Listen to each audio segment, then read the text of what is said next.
ओम नमो भगवते वासुदेवाय।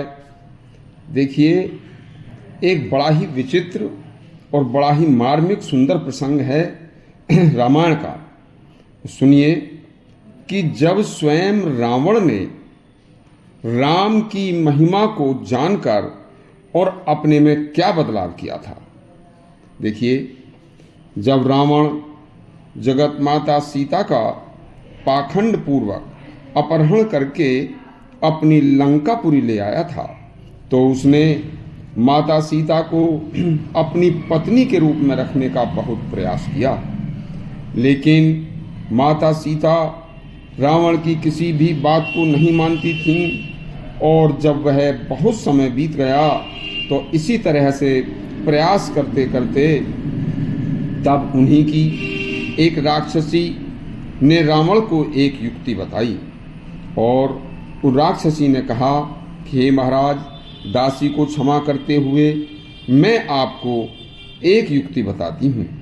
आप सीता जी को अपनी पत्नी बनाना चाहते हैं, अपने महल में रखना चाहते हैं। इसके लिए आपको देखिए अपनी विद्या से अपने शरीर को तथा संपूर्ण अंगों को कुछ समय के लिए श्री राम के शरीर जैसा रूप बनाना होगा। और आप सभी विद्याओं में निपुण हैं, यह कार्य आपके लिए कोई बड़ा कार्य नहीं है। आप श्री राम जैसा रूप धारण करना आपको कोई विशेष बात है ही नहीं।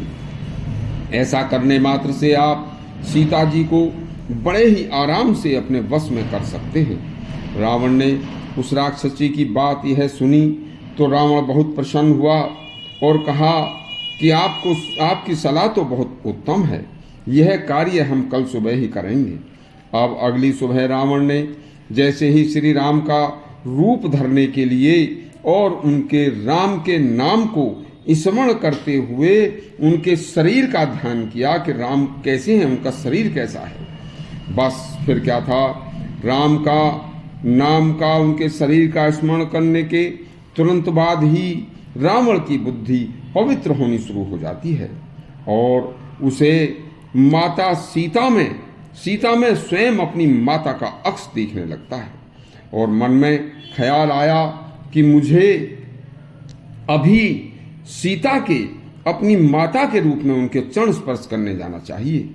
जब तक रावण श्री राम के रूप के ध्यान में रहा, उतने समय तक रावण की बुद्धि बिल्कुल निर्मल हो गई थी तथा शरीर से काम वासनाएं बिल्कुल समाप्त हो गई थीं तथा निर्मल मन से भगवान श्री राम के ध्यान में लीन हो गया था और उसे पिछला कुछ भी ध्यान नहीं रहा था।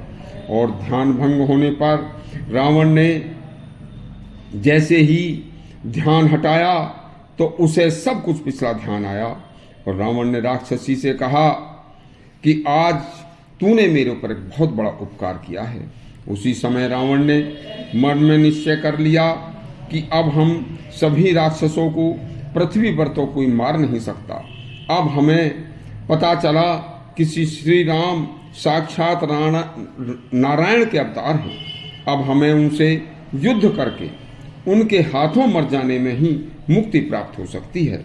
बस उसी दिन से रावण धीरे धीरे अपने सभी सगे संबंधियों को एक एक करके युद्ध में भेजता है और सभी राक्षस राम के हाथों मारे जाते हैं और आखिर में स्वयं भी उन्हीं के हाथों से मरकर स्वर्ग लोक को जाता है। यह कहानी बहुत ही ज्ञानवर्धक कहानी है। भगवान राम में क्या ताकत है, उनके नाम में जो ताकत है, यह कहानी से आपको एक सच्ची शिक्षा मिलती है। यदि आपकी कहानी हमारी अच्छी लगी हो तो इसे लाइक करें और हमारे चैनल को सब्सक्राइब करें। धन्यवाद।